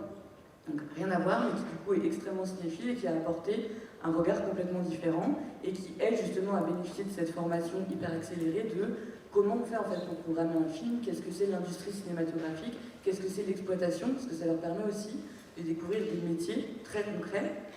Donc voilà, après on se rend compte qu'en effet, ces étudiants-là, ils fréquentent déjà les cinémas du réseau, que le public, c'est aussi majoritairement le cas, parce que cette étude Vertigo dont je vous parlais, on s'est rendu compte que le public des soirées labo, donc c'est et le Breakfast Club at Night et l'Open Screen Club, que j'évoquais rapidement, les 3 quarts du public sont en fait un public assidu ou régulier. Donc ça veut dire assidu pour Vertigo, c'est va au cinéma au moins 1 fois par semaine. Régulier, c'est au moins 1 fois par mois. Et occasionnel, c'est, je sais plus, je crois que c'est au moins 2 fois par an, quelque chose comme ça. Donc voilà, après c'est très, très large. Hein, parce que... Mais bon, en tout cas, voilà, finalement, ça veut dire que ces soirées labo, elles fonctionnent, mais quand même auprès d'un public cinéphile habitué à fréquenter les cinémas indépendants en plus. Et donc du coup, nous, par rapport à tout ça, on s'est aussi posé la question, c'est qu'en fait, on a mis en place donc, des échanges de visibilité avec des associations étudiantes, etc. Mais aussi, on fait un travail de fond, et donc moi je travaille sur ça notamment avec une de mes collègues, par rapport au public du champ social, donc le public des associations. Et donc dans ce cadre-là, je ne vais pas vous présenter tout ce qu'on fait parce qu'on n'est pas là pour ça, mais on travaille en lien très étroit avec la ville de Paris. On met en place une billetterie solidaire qui permet à des publics d'associations de bénéficier de tickets qui leur sont offerts finalement par la ville de Paris pour découvrir les cinémas indépendants parisiens et notre programmation. Et donc dans ce cadre-là, on est en train d'expérimenter, ça je pense que ça va être très intéressant, avec le SAMU social et avec Aurore, qui est je ne sais pas si vous connaissez, une structure qui regroupe plein de CHRS, centres d'hébergement d'urgence, etc. Avec ces 2 structures en lien avec 3 cinémas de notre réseau, on va mettre en place un ciné-club participatif qui sera coprogrammé par en fait des personnes qui sont hébergées dans un CHRS ou dans un CHU ou voilà, des personnes d'Aurore. Donc on va voir, parce que là pour le coup c'est des publics qui sont beaucoup moins cinéphiles, ça on l'a vu en accueillant tous ces publics. Donc on verra ce que ça donne en termes de programmation. Et pareil, auprès de ces publics-là, on va proposer une formation, un accompagnement. Ce sera aussi un projet itinérant, parce que pour nous c'est important, hein, on est un réseau de salles, donc on ne peut pas faire un projet. Nous on ne peut pas porter un projet que dans un cinéma du réseau. C'est pas notre travail. Donc là il y aura trois cinémas. Et ces séances, elles vont être ouvertes au tout public. Parce que par exemple, on ne va pas ghettoiser non plus, on ne va pas faire un ciné-club programmé par les publics du champ social pour que les publics du champ social. Voilà. Ça va être une grande expérience, mais on verra ce que ça peut donner, et en termes de programmation, et en termes de fréquentation. Voilà. Je voulais ajouter un mot sur, concernant les droits culturels. Je pense que la société a aussi un devoir d'application, en fait, de créer les bonnes conditions pour que chacun puisse exercer ses droits culturels. Et en tant qu'institution publique, je trouve qu'on a doublement ce devoir-là, et notamment de laisser la parole à la jeunesse qui, au sein de cette société, doit aussi être prise en considération, doit être écoutée. Je trouve que dans le débat actuel, il y a très peu de place qui est laissée à la jeunesse, et ça se constate aussi par plein de biais. La jeunesse est désillusionnée, la jeunesse désengage de tout le débat public, mais elle se constitue différemment. Sa voix, elle est là, c'est à nous de créer les conditions pour la porter. Et en tant qu'institution publique, moi j'ai envie d'œuvrer pour ça, j'ai envie que les jeunes du conseil se sentent reconnus par l'institution et qu'ils puissent eux-mêmes transmettre ça aussi auprès de leurs pairs, quoi. Sans tomber dans l'instrumentalisation, bien sûr. Je voulais ajouter un petit truc par rapport à ce que disait Pauline et Alice sur la programmation participative. Je ne sais pas si c'est pessimiste ce que je vais dire là, mais en fait, je rentre un peu dans la brèche du piège de la question. Et c'est vrai que le fait de prendre du recul aussi sur la situation, c'est d'être assez réaliste, c'est de se dire quand même que finalement, que ce soit ce que je fais avec Pauline au CIP, et à côté aussi à Dulac, parce que forcément j'ai aussi ce regard de professionnel à côté en alternance, c'est que c'est très très compliqué de capter des nouveaux publics. Enfin, c'est vraiment, nous à Dulac on a 18 ciné-clubs, alors ça peut paraître énorme, et c'est énorme, et c'est des publics très différents. Et en fait, on a énormément de mal à capter des nouveaux publics. On a fait aussi des sondages très récents. Il y a beaucoup de personnes qui viennent aux séances aussi sans savoir que c'est un ciné-club. Ils viennent vraiment pour voir le film et l'animation sans identifier le fait que ce soit un ciné-club et que ce soit un rendez-vous régulier. Le film les intéresse, ils viennent. Je pense à Hurlequin, qui est un ciné-club de genre. Ils vont voir les films d'horreur parce que ça les intéresse, mais ils ne vont pas identifier Nicolas Martin qui s'occupe du ciné-club. Ils ne vont pas identifier un court-métrage qui est diffusé avant. Ils vont vraiment venir à la séance. Et deuxième chose, je pense qu'il y a aussi le fait que on est un peu aussi dans notre petite bulle, c'est compliqué parce qu'en fait, tout simplement, c'est un peu impossible, c'est un peu mission impossible dans le sens où c'est un peu compliqué de se dire aussi. En fait, on se retrouve tous, c'est tout le temps les mêmes personnes. C'est bien, je suis très content de revoir les mêmes personnes à chaque fois, mais c'est vrai que c'est compliqué de capter aussi, même les personnes de mon master, on est 20 personnes et comme tu disais avant, c'est un master très niche, c'est le seul master en didactique de l'image en France. Et c'est super, hein, c'est très bien. Mais derrière, en fait, ça pose une question de... moi, quand je vois des amis qui viennent aux événements des CIP ou aux événements du lac, c'est toujours les mêmes personnes. Et en fait, c'est cette curiosité. Et je pense que, selon moi, ça c'est un peu la phrase hyper utopiste, mais en fait, selon moi, le vrai défi, ce serait surtout que ça commence déjà beaucoup plus tôt en fait, dans l'éducation, que ça soit capté bien avant en fait, des publics 15-25, et que ce soit fait dès le plus jeune âge, parce que les mécanismes de curiosité, moi je ne les avais pas du tout avant d'aller en études. Je viens d'une petite ville, Lorient, où on avait un ciné-ville et un CGR, et c'était très compliqué d'avoir un accès à la culture. Et l'accès à la culture, personnellement, le cinéma, ça vient de la télé en fait. Donc c'est vrai que le passer d'un accès, de découvrir Harry Potter à la télé, pour ensuite arriver et diffuser des films de Samuel Fuller, de série B à l'Escurial, du Lac Cinéma, il y a quand même un très très long chemin de 10 ou 15 ans. Et je pense quand même que... je suis là à en discuter, mais j'aimerais que ce soit quand même... qu'il y ait plus de monde qui vienne discuter, qu'il y ait plus d'étudiants qui puissent avoir la possibilité de dire, bah oui, effectivement, j'ai réussi un peu à ouvrir mes horizons, à inviter du monde, à avoir des salles combles, mais c'est aussi la réalité des choses, c'est compliqué de capter du monde.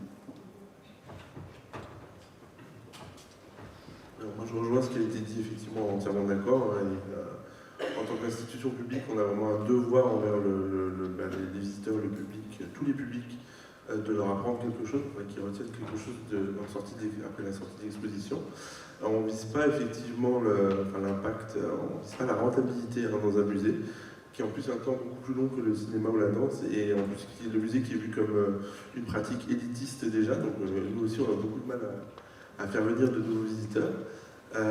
Et par contre, une expérience qui était très intéressante, c'était qu'on a fait plusieurs expositions avec des chefs-d'œuvre de l'art océanien ou africain, en mettant juste un QR code pour les informations, donc très peu de médiation. Et ces expositions n'ont eu aucun succès, alors que des expositions avec des objets qui étaient moins attendus, peut-être moins dans la qualité chef-d'œuvre entre guillemets, mais qui avaient une très très bonne part de médiation et d'enthousiasme, je pense, de la part des médiateurs, a eu beaucoup plus de succès. Enfin, c'était vraiment impressionnant de comparer les chiffres d'entrée et de satisfaction à la fin de la visite. Donc, effectivement, on met le paquet sur la médiation, on essaye de communiquer le mieux possible et d'attirer de nouveaux visiteurs, mais c'est très compliqué pour un musée, en plus, qui est pour la jeune génération. Enfin, moi j'ai discuté avec des jeunes visiteurs, et clairement, on est associé aux anciennes colonies, au racisme, etc. Donc, on a encore plus de marche à graver que d'autres supports de culture. Merci à tous et à toutes pour vos réponses. Est-ce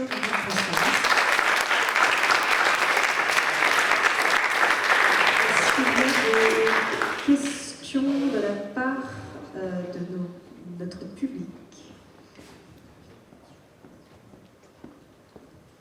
Oui, il y en a une devant là. Monsieur avec la chemise. Alors, toute dernière partie de vos interventions, du coup, a spoilé ma question, mais je vais quand même la poser, ou je vais essayer de la reformuler autrement. C'est celle que l'on ne voit pas. Au cinéma que je fréquente, au cabinet que je fréquente, à Chaillot que je fréquente très assidûment, les jeunes ou les pas jeunes, les catégories CSP, moins, c'est pas péjoratif, les catégories populaires. Chaillot a organisé il y a quelques jours toute une journée sur ce thème-là, donc j'étais présent, donc j'étais très attentif à ce qui s'est dit, mais du coup, si je comprends bien, là on est plutôt dans quelque chose de pessimiste, c'est pas mieux ça. Donc, comment aller chercher, alors j'ai horreur des catégorisations, des géolocalisations et des essentialisations, mais pour faire très court et très caricatural et délibérément caricatural, comment faire en sorte que des publics populaires du 9-3 viennent à Chaillot, viennent au Quai Branly et viennent dans les cinémas, dans le réseau des cinémas indépendants parisiens. Moi en tant que public par exemple, de la danse en l'occurrence, y compris, c'est ça qui a sans doute angoissant, et je partage cette angoisse en tant que spectateur, c'est que dans les jauges, et je suis très attentif, et je ne sais pas si c'est là les choses qui font que j'ai de plus en plus, et encore une fois très caricaturalement, grosso modo, c'est du blanc cheveux gris, quoi, du public.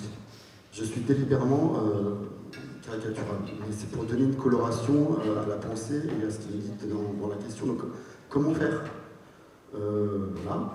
Et juste sur Chaillot, sur la partie participative, sur la programmation.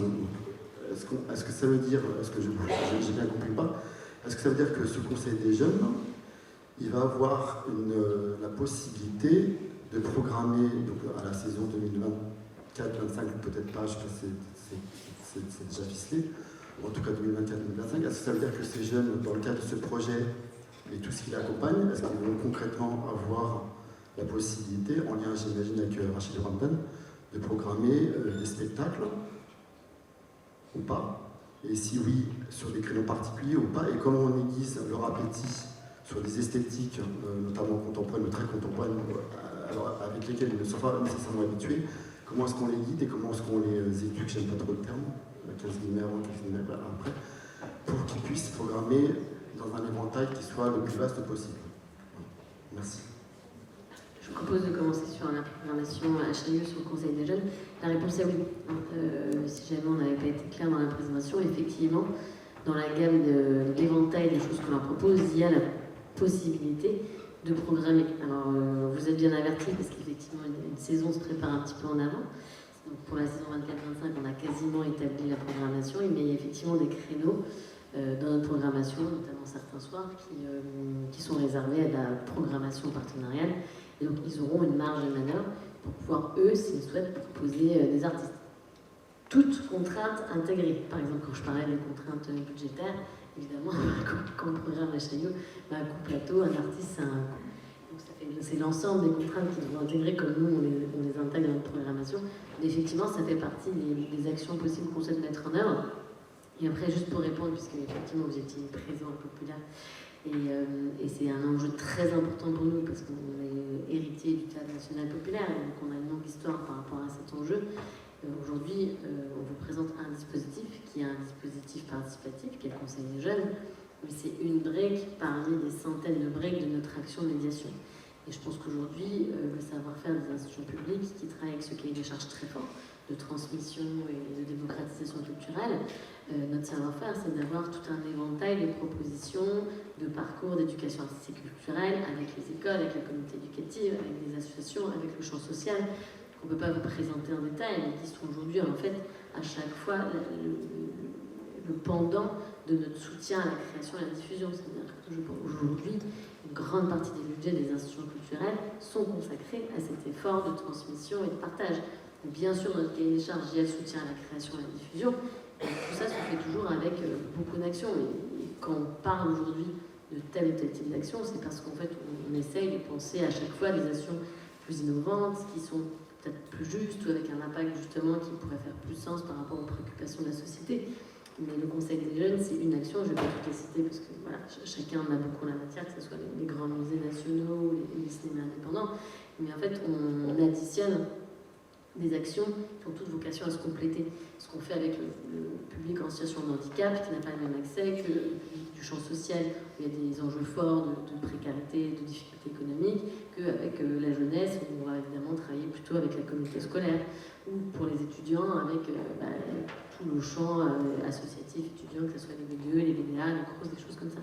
Donc c'est tout un panel d'actions qu'on travaille, et des savoir-être, et des savoir-faire, des compétences que nos équipes agrègent d'année en année sur comment on arrive à être plus juste. Ce qui ne veut pas dire, moi j'essaie de ne pas me situer sur une échelle positif ou négatif. De fait, l'accès à la culture aujourd'hui, d'un point de vue statistique, il est inégal. La politique culturelle est moins égale en France, elle n'est pas du tout redistributrice comme d'autres. Donc effectivement, c'est la donnée de départ. C'est comme aujourd'hui on arrive à faire que ce partage et cette transmission soit plus juste et plus égalitaire. En tout cas, quand on parle du champ du service public, on constate quand même qu'il y a des éventails d'actions qui viennent corriger cette difficulté d'accès et cette inégalité de départ.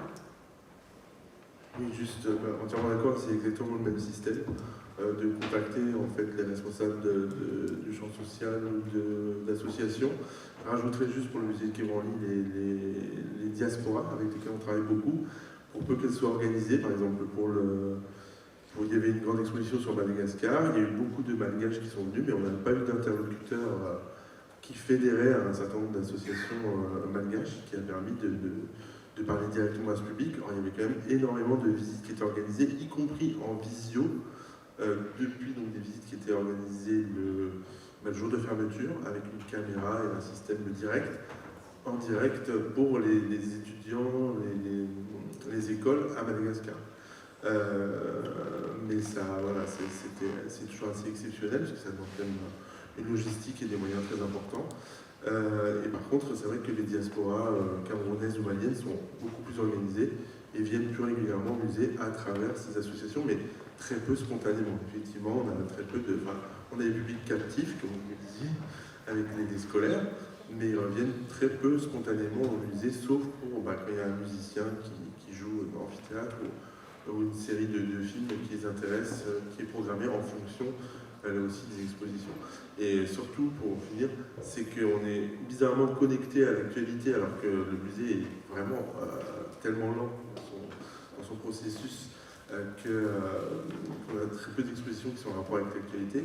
Et quand on parle de l'esclavage, quand on parle de choses actuelles, l'appropriation culturelle, culturelle, les restitutions, etc. On a une hausse de ces jeunes publics qui voient ça aux informations, dans les journaux ou à la télévision, et qui viennent, mais c'est très épisodique, hein, c'est vraiment, on ne peut pas les fidéliser là-dessus. Et ben alors par rapport au cinéma, même de manière générale, je pense, nous c'est tout pareil, hein, c'est les actions avec les associations, donc pour le public du champ social, les publics dits éloignés de la culture. Donc de même, je ne vais pas détailler toutes les actions mises en place, mais nous surtout, je tiens à souligner aussi qu'en effet, on coordonne des dispositifs d'éducation à l'image, des dispositifs nationaux, il y a collège au cinéma, lycée apprenti au cinéma. Ça, je pense que c'est quand même des dispositifs qui sont mis en place à la base pour toucher un public le plus large possible dès le plus jeune âge, ce qui est aussi maternelle au cinéma et école au cinéma qui existent, au niveau national également. Et après, voilà, nous, c'est des projets où on a mis en place au sein des cinémas indépendants parisiens, parce que nous, comme le nom l'indique, hein, on a des cinémas qui sont que dans Paris. Déjà, donc ça, c'est une chose. Après, par exemple, vous parliez du 9-3, même si c'est de manière très caricaturale, dans le 93, on a un réseau de cinéma indépendant, dans le 94 également, donc c'est Cinéma Public et Cinéma 93 pour le 93. Donc voilà, c'est des structures qui font le même travail que le nôtre sur des départements différents. Et je vais finir sur ça, nous, au sein des cinémas indépendants parisiens, on a mis en place des groupes de travail avec les salles de notre réseau qui sont intéressées pour réfléchir. On a un groupe autour de l'accessibilité, donc pareil, proposer des séances qui sont adaptées aux publics qui vont être en situation de handicap, parce que ça c'est une vraie question. On a un groupe de travail qui s'appelle le groupe médiation, donc qui est vraiment dédié aux actions qu'on va pouvoir imaginer et proposer auprès du public du champ social. On a le groupe jeune public qui va proposer un label premier coup de foudre pour le jeune public, donc en gros entre 2 et on va dire 12-15 ans. Le groupe labo, donc que je coordonne avec les projets à destination des 15-25 ans pour expérimenter. Le groupe transition écologique, parce qu'on réfléchit aussi à toutes ces questions dans les cinémas. Voilà, enfin, j'entends, mais c'est vrai qu'on essaie de faire en sorte que le public se diversifie, que la culture soit accessible à toutes et à tous. Voilà, nous on le fait, mais en effet, comme le disait Elie, je pense que tout n'est pas de notre ressort non plus. Il y a aussi une réalité économique qui fait qu'à un moment, voilà, les politiques culturelles ne jouent pas toujours non plus en notre faveur, je pense. Oui, moi j'ai envie de rebondir sur ce que dit Pauline, justement sur un dernier argument. Je trouve qu'à un moment, ces questions sont un peu embêtantes pour nous parce qu'on fait vraiment beaucoup d'actions en faveur de toute typologie de public, avec des budgets qui sont de plus en plus restreints. Et en fait, nous, on mène ces actions-là, mais il y a un moment, y a-t-il une réelle politique d'État qui émane de là-haut, en fait, pour aussi nous accompagner cette action pour toucher tous ces publics? C'est une question. Enfin, moi, ça m'interroge réellement, en fait. Parce que nous, on est obligés aussi, parce qu'on grogne aussi nos budgets, on est obligés d'augmenter nos tarifications, bien qu'on pratique tous la discrimination positive au niveau de nos tarifs, on a une grille tarifaire éclatée, en tant que chargé de développement, enfin des publics, on mène un travail énorme en fait sur nos territoires, enfin voilà. Donc il y a un moment, il faut aussi qu'on ait un accompagnement étatique, je pense. Je vais compléter et juste aller dans ton sens. Je ne veux pas paraître. En fait, c'est par rapport à ce que vous disiez, je vais peut-être aller encore plus loin. Mais à titre personnel, je viens effectivement de Lorient et je viens à Paris, mais je ne vais pas rester à Paris. C'est-à-dire que je considère que les publics, là vraiment c'est les cinémas dans lesquels que je fréquente, les publics auxquels je fais face quand je vais au cinéma, etc. Pour moi, il y a beaucoup de dispositifs et on le voit là en fait avec ces exemples aujourd'hui. Mais personnellement, j'ai plutôt envie d'aller en fait, directement, de revenir en fait, chez ma mère, par exemple à Lorient, et d'aller travailler dans des villes comme à Lorient ou dans des petites villes qui n'ont en fait absolument aucun accès culturel, parce que là, j'ai plutôt le côté optimiste, c'est que je me dis en fait, j'ai beaucoup de mes amis, d'étudiants en cinéma, etc., qui ne veulent pas rester à Paris, pas parce que bon, c'est super, on adore et c'est super et on a de belles visibilités. On fait de belles alternances et je suis très content d'être à Dulac, etc. Mais très honnêtement, ça n'a aucun apport sur le long terme parce qu'on a déjà un public, on capte suffisamment de monde Enfin, je veux dire, à l'Arlequin, j'étais à l'Arlequin hier soir, et on avait un ciné-concert. Dans la réalité des faits, on ne s'est pas dit on va capter du public du 93 ou du 94. C'est malheureux de dire ça, mais c'est vrai. On s'est dit on va voir les personnes qui habitent dans le 6e arrondissement. Ça va se limiter à ça, parce que le travail est titanesque et en fait c'est compliqué. Et je me dis, moi, je préfère mettre mon énergie, de revenir en fait en région et de retravailler en fait dans des lieux où justement j'aurais aimé personnellement petit avoir l'accompagnement. Et c'est quand même fou d'en arriver à dire ça, parce que ça rejoint ce que tu disais. En fait, tout est centralisé à Paris, il n'y a rien qui est fait en région. Et en fait, là on parle de Paris, mais en fait rien n'est fait en dehors de Paris. Donc c'est plutôt ça moi qui m'inquiète et qui montre encore une fois l'inefficacité des pouvoirs supérieurs que l'on connaît. Alors il y avait une autre question, j'aimerais bien qu'on la prenne avant de conclure. Je ne sais plus où elle est. Oui, allez-y, je vous en prie. Finalement, avec les questions que vous y avez un petit peu tous répondu, je voudrais commencer par dire que globalement, je suis d'accord avec ce qui a été dit cet après-midi. Je co-dirige un espace culturel qui a pour mission également de rendre la culture accessible. Mais finalement, j'ai l'impression qu'on reproche aux lieux d'accueil culturel nationaux quelque chose qui ne devrait pas forcément leur être reproché. Ce qui a été dit par Dorian est totalement vrai. Moi, dans ma mission, et je vous rejoins également, Alizée, à dire que développer les publics et puis leur permettre d'avoir accès aux programmations des scènes nationales, c'est pas du tout évident, c'est vraiment un travail de longue haleine. Et ce qui m'agace un petit peu, si je peux le dire comme ça, c'est qu'on soit constamment dans la politique française à courir vers une évaluation et du chiffre. On veut constamment quantifier le nombre de publics qu'on est en capacité de toucher pour rendre légitime un financement ou une action. Et il y a une carence qui existe auprès des citoyens, alors je caricature, mais quand on parle des CSP de classe moyenne ou populaire, il y a une carence dans l'offre culturelle, dans l'accès à la culture et l'éducation artistique, tout simplement, qu'on ne peut pas gommer en 2 ans ou 1 an. Une personne à 30 ans, elle a déjà, on va dire, un parcours, elle a déjà une sensibilité artistique, et on ne va pas obliger tout le monde à aller vers les scènes nationales. Ça remet également en question la journée d'aujourd'hui qui est celle de l'exercice des droits culturels. Qu'est-ce qu'on appelle droit culturel? Faut-il obligatoirement aller vers un CDN? Faut-il obligatoirement aller vers un théâtre national pour dire qu'on a une pratique de la culture? J'ai l'impression qu'on a tout oublié de ce qui était dit ce matin, et on fait un reproche en se disant une personne n'exerce pas ses droits culturels si elle ne fréquente pas les lieux des personnes qui sont sur ces tables rondes aujourd'hui. C'est comme ça que je l'entends, et puis moi c'est ma peine, parce que moi je cours derrière des financements tous les jours pour faire vivre ma structure, mais là encore, il y a 2 jours devant des élus, on m'a demandé quel était mon taux de fréquentation. Pourtant, j'ai une mission publique qui est de rendre la culture accessible. On ne va pas me demander aujourd'hui quel est mon taux de fréquentation.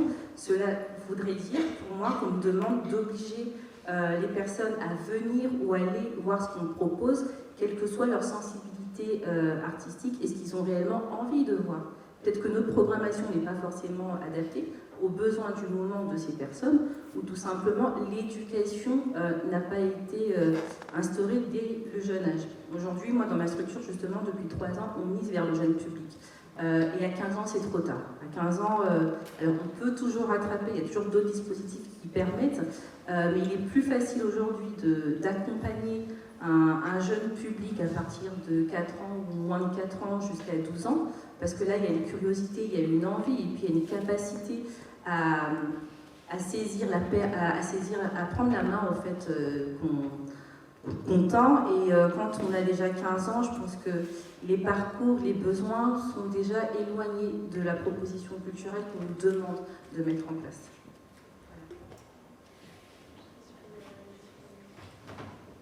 Oui, en fait, je voudrais juste réagir parce qu'on a entendu pas mal de choses sur la responsabilité évidemment nationale et la politique culturelle en France. Bon, je ne voudrais pas du tout avoir l'impression donner la sensation de ne pas partager une posture critique qui est évidemment nécessaire.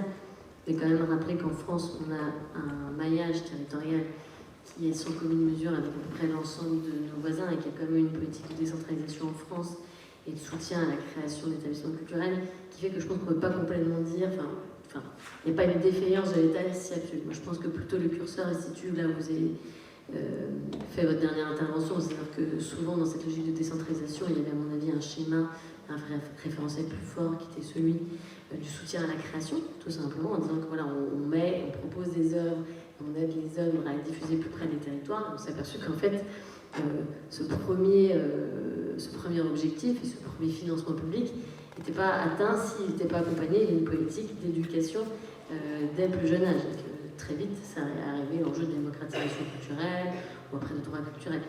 Je pense qu'en fait, c'est plutôt ce changement de référentiel, de priorité aujourd'hui qui nous traverse. Mais pour autant, sur la question du maillage territorial et de la présence d'une politique nationale, je pense qu'il faut aussi, des fois, même si évidemment on constate des inégalités croissantes, prendre un petit peu de recul et s'apercevoir qu'on est quand même, malgré les contraintes qu'on vit tous, et malgré les défis qui sont nombreux, on est aujourd'hui dans une situation que beaucoup de nos collègues européens, pour ne pas parler des Nord-Américains, nous envient. On est sur un schéma beaucoup plus privé avec beaucoup moins d'aide. Donc nous, on a quand même encore ces moyens justement d'aller capter un public et de corriger des inégalités de société et économiques qui font que sans ça, les inégalités d'accès à l'offre culturelle seraient encore plus fortes. Et nous, comme je suis assez d'accord avec vous, je pense qu'on a plutôt renforcer une pratique culturelle et des droits qui s'exercent déjà en proposant une diversité de pratiques, mais que bien évidemment, ils s'exercent déjà. Merci. Alors, à mon grand regret, on arrive au terme de cette table ronde, mais il y a une petite pause, donc c'est peut-être l'occasion de poursuivre ces discussions et débats autour d'un café. Merci à vous pour votre attention et merci à nos intervenants pour le partage de leur expérience.